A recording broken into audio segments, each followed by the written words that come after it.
Lila signe avec bébé, c'est une collection de petits livres pour les enfants jusqu'à 3 ans environ, qui regroupe une histoire, une chanson et des signes. Des petites histoires vraiment destinées à l'enfant qui lui permettent de découvrir et appréhender les signes pour les bébés. Donc, c'est les vrais signes issus de la langue des signes française.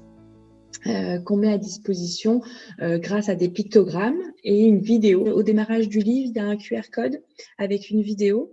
Et dans la vidéo, on apprend tous les signes qu'on voit dans le livre, qui permet l'apprentissage de ces signes et aux parents d'apprivoiser, de mieux connaître l'apprentissage des signes avec leurs enfants.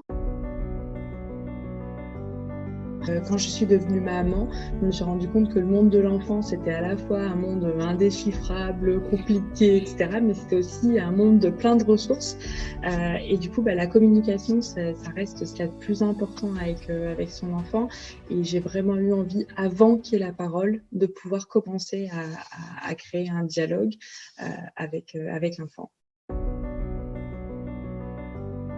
Pour tous les enfants, les signes sont utilisés bien sûr pour les enfants qui peuvent avoir des problèmes de surdité ou être complètement sourds, mais aussi pour les enfants entendants.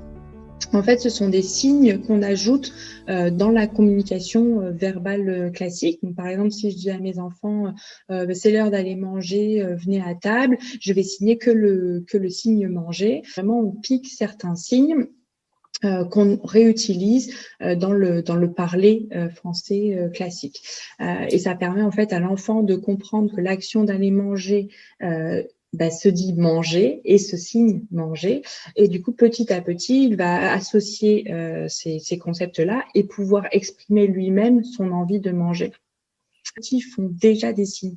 Ils disent bonjour, ils applaudissent, ils communiquent beaucoup par les gestes. Donc, rajouter des gestes supplémentaires, c'est assez simple pour eux et c'est vraiment très utile pour exprimer leurs premiers besoins ou même un tout petit peu plus grand quand ils commencent à avoir des émotions qui débordent mais qui ne savent pas les exprimer.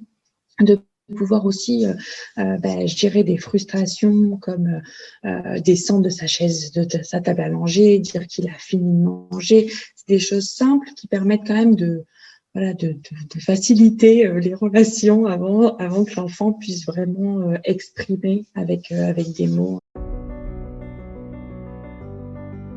Bonjour. On pourrait lire une histoire, juste faire des signes. Quand on veut dire qu'on sait faire des signes. Je t'aime. Avec les enfants, manger, dormir.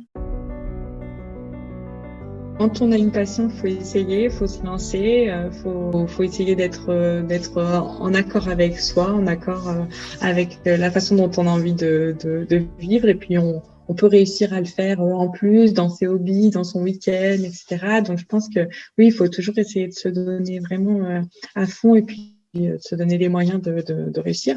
Il y a plein de choses maintenant qui fait que finalement il n'y a pas besoin d'énormément de financement pour réussir un projet.